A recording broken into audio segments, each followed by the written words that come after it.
মায়ের বিয়ে হওয়ার ঠিক কিছুদিন আগে, সম্বন্ধ আসবে আসবে এরকম সময়, মা একদিন হঠাৎ করে তালি দিয়ে নাচতে থাকলেন। আচ্ছা।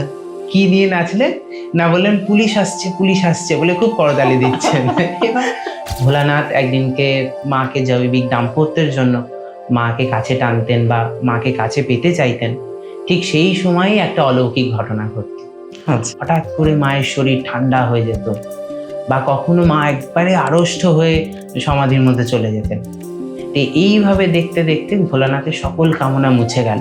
তিনি বুঝতে পারলেন যে আমার নির্মলা কোনো সাধারণ গৃহিণী নয়, উনি সাক্ষাৎ দেবী। মা বলছেন যে তার মধ্যে নিজে থেকেই, শরীরের ভেতর থেকে, আমাদের যে ব্রহ্মনাদ সেইখান থেকে একটি মন্ত্র মায়ের শরীরে আসলো আচ্ছা। এবং একটি জ্যোতি উপর থেকে এসে মায়ের মধ্যে প্রকাশ হলো, এবং মা নিজেই নিজের গুরু, নিজেই নিজের শিষ্য এবং মন্ত্র রূপে প্রকাশিত হয়ে নিজেকে সদীক্ষায় দীক্ষিত করলেন এবং স্বয়ং সিদ্ধা হলেন।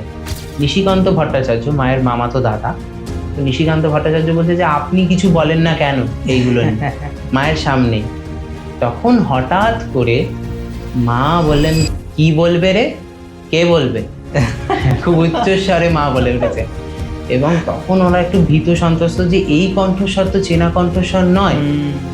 মা ওনাদের দিকে তাকিয়ে বললেন, এ শরীর পূর্ণ ব্রহ্মনারায়ণ।